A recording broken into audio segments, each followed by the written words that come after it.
It's Retro Podcast with your host, Retro Lion. We talk music, entertainment, films, and more. And now, here he is, live, Retro Lion. Welcome back to Retro Podcast. I am the host, and we have Joel McKinnon Miller here today to discuss on our episode. Well, it's great to see you, Mr. McMiller. Good morning. Good morning. How you doing? I'm doing very well. I just got back from Vegas. Vegas, the city that never sleeps. No, that's New York, isn't it? Anyway, whatever happens in Vegas, you leave it in Vegas, right? That is correct. So I'm not going to ask you one thing about Vegas because you're not going to tell me anyway because it's all there. That is correct. Okay. Well, Vegas stays in Vegas. Okay. And it's been 13 years since the movie Super 8 came out. What was your experience getting to work on the film with J.J. Abrams and Steven Spielberg? Well, I think that was a real treat working with J.J. Abrams because I had never worked with someone that was so organized from one shot to the next. He knew immediately what was going to happen next within a scene, and it was so fluid and fast, and it was very impressive.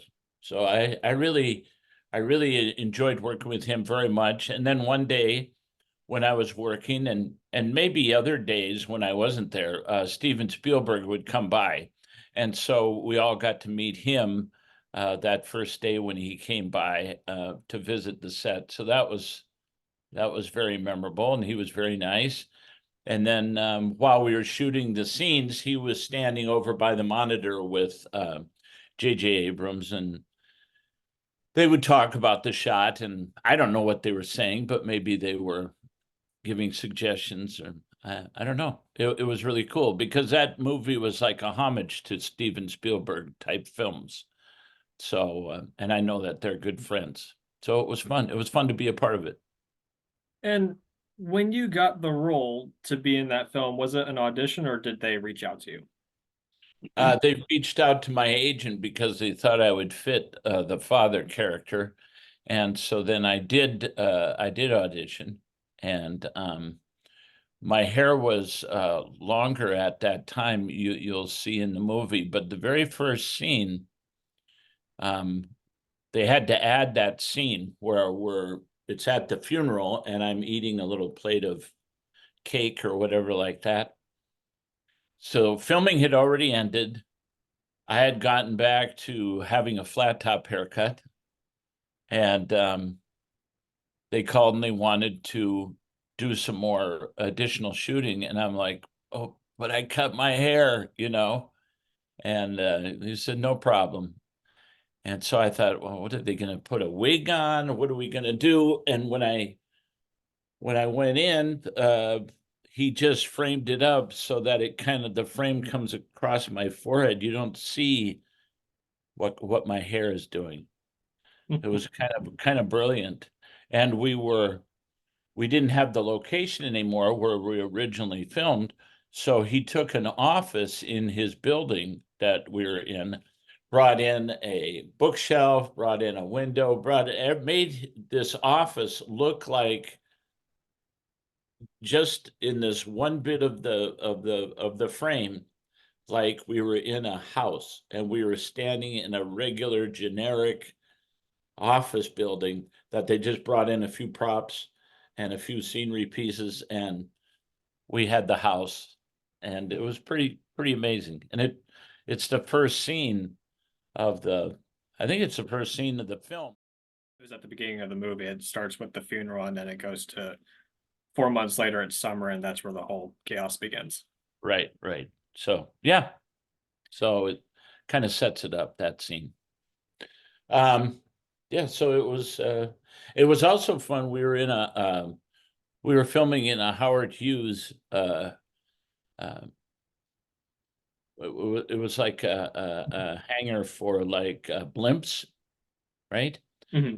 And so there were a number of these big hangars that were built at the time of blimps, right? And they were built by Howard Hughes. And these were just enormous buildings. and they were big rounded roofs on them. And so the set for our film looked like like you were looking in a little snow globe. It looked like this just this little structure in this huge, huge expanse.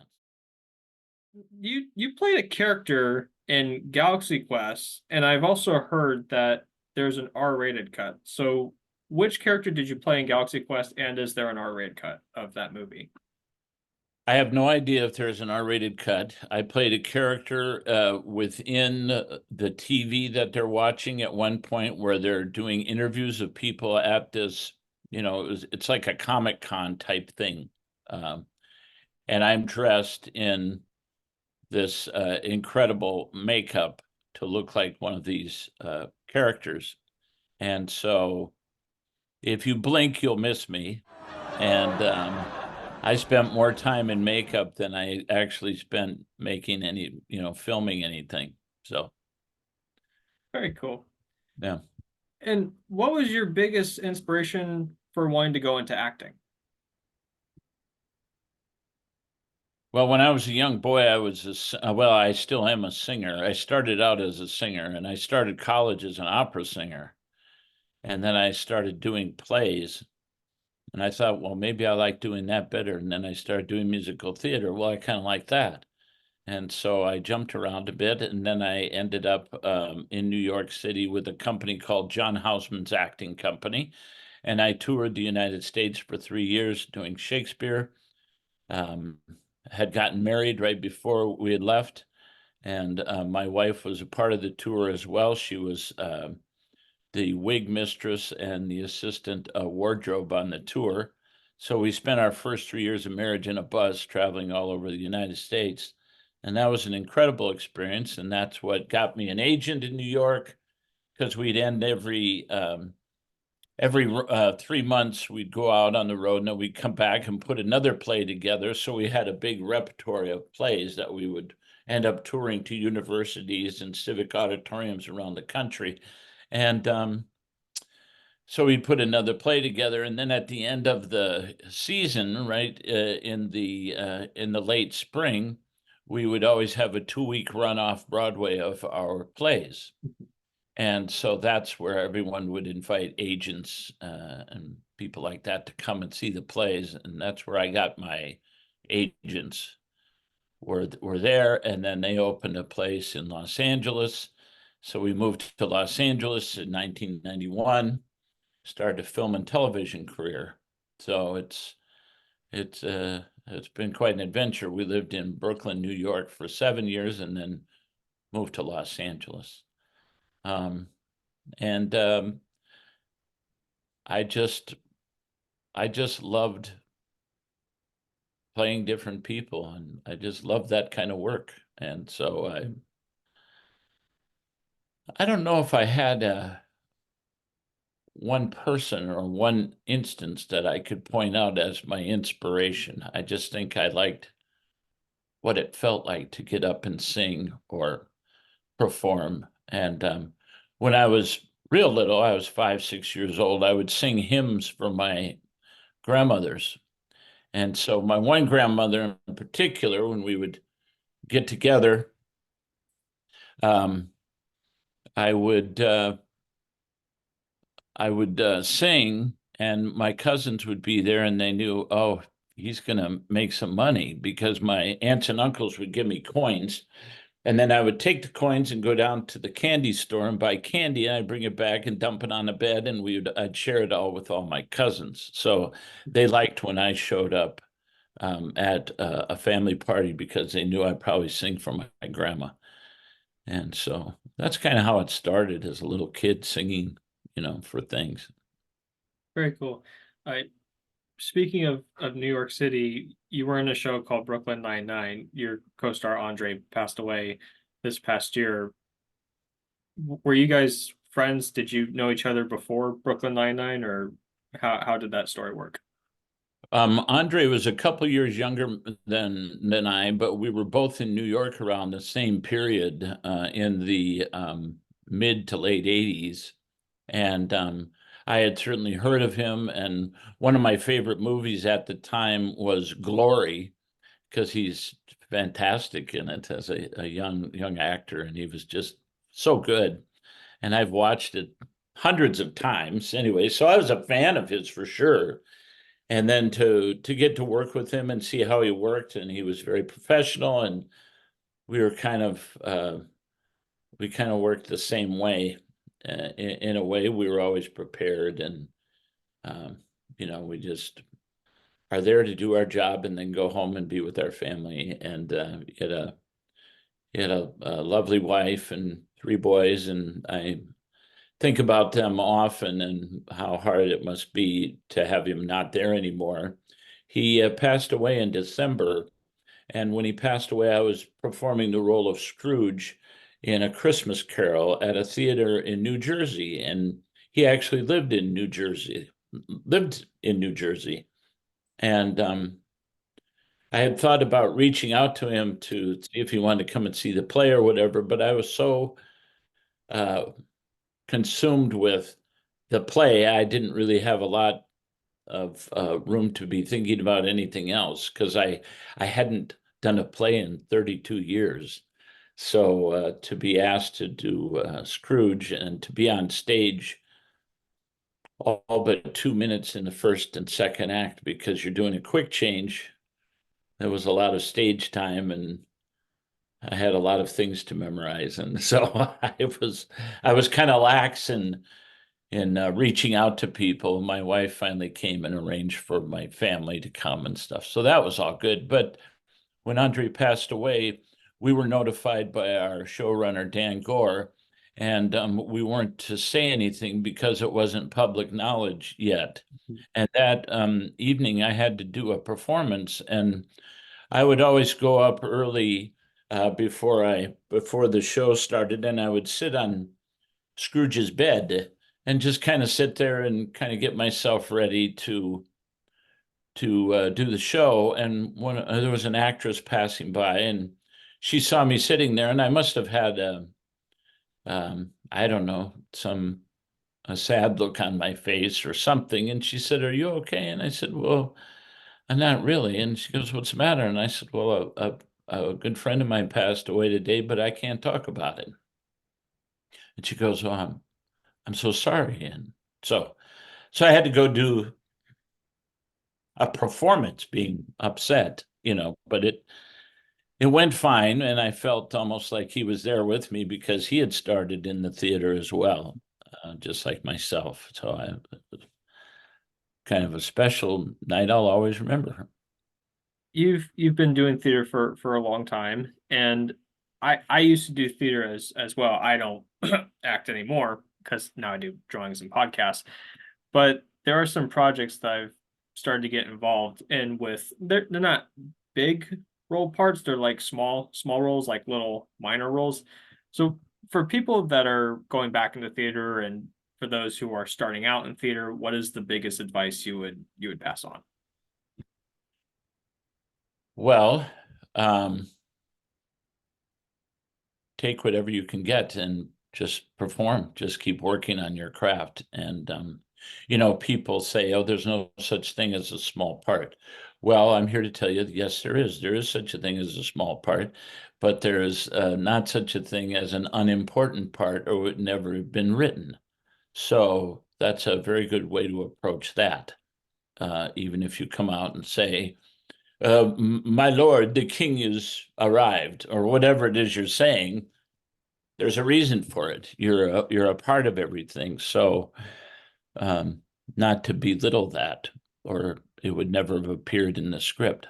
Um, so just take all the parts you can and just get good at what you do, and somebody will see you, or whatever, and could change your fortunes and change your trajectory.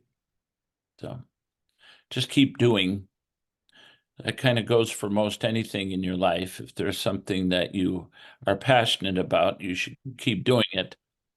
And that passion may become your career. It may become your way that you make a living, you know. Very cool. You may have to. I started out after touring, I became a bartender and a waiter and at a Irish pub in Brooklyn. And because I was sitting around waiting for the phone to ring, thinking, well, that was the life of an actor. I toured for 3 years. I had per diem and I got paid every week. And I thought, well, this is it. And it was like, no, you just were fortunate to meet some wonderful people and to start your career that way. But the reality is, it doesn't quite happen like that. So I told my wife, I got to find something to do because I'm going nuts here waiting for the phone to ring. And as soon as I got the job and I got myself thinking about something other than myself, I, I would get calls to come and do a play at the New York Shakespeare Festival or up in Hartford or the Folger Shakespeare Theater in Washington. And I would go to my boss and I would say, I got a play. Can I leave? He goes, for how long? I said, 8 weeks. And he goes, well, yes, give me a call 2 weeks before you're done and we'll put you back on the schedule. So I would go off and do the play. I'd call, I'd come back, I'd have all the bad shifts, but all the other workers there were exhausted because they didn't hire somebody to replace me. So they were picking up my end of everything for that 8 weeks. So they'd want days off. And so then I would gladly take up their shifts. And then pretty soon I was back to my old schedule. So it was kind of a game, but I made myself indispensable. And that's something to think about too. Indispensable. Whatever your job is, make yourself indispensable because you may have to ask a favor at some point, and they'll be more likely to help you out if they find that you're on your day off and someone didn't show up to work and they call you, can you come in? And I would be right there. I would be right there because I knew I would sometime I'd be able to ask for a favor, like taking a break to go do a play. And it worked out very well. So When you were saying that you would be right there for a shift, it's like a genie in a bottle. You say the magic words and there he is. that's right. I would appear. Yeah. We are coming down to the end of our interview, and we have a famous retro podcast question. Okay. Is there a famous retro product that you grew up with? Something that you enjoyed the most or something you wanted back then but couldn't get back then, but you were able to get it later on in life? Something that you know what? I would say that for me, it would be a typewriter.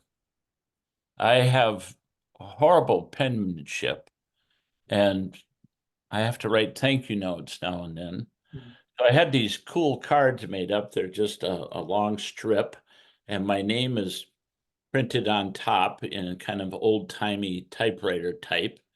And I put it in my typewriter and I plunk out a few lines of thank you. And then I just sign Joel.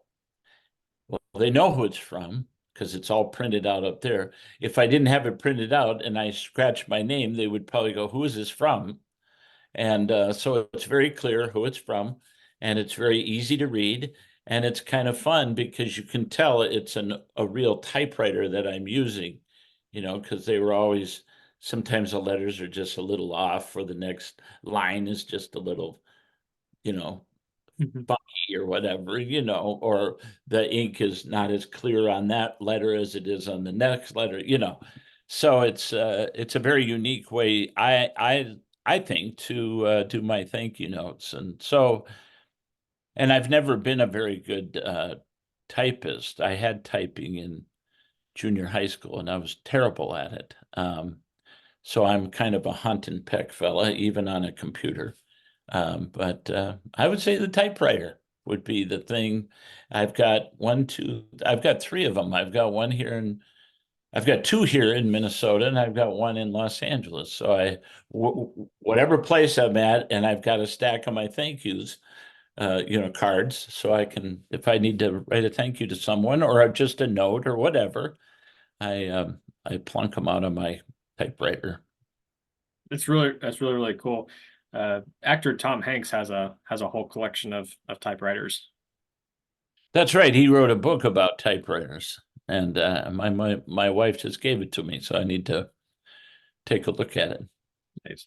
Well, Mr. Miller, thank you again for joining today's episode. Your co-star Riley Griffiths, who played your son in Super 8, is actually going to be on the podcast next week, and we just want to say thank you again for joining today's episode. Well, thank you for having me, and best of luck to you, Ben. Thank you. You take care. Thanks for listening. Be sure to like and subscribe to our YouTube channel. Follow us on Spotify and follow us on Instagram. See you next week.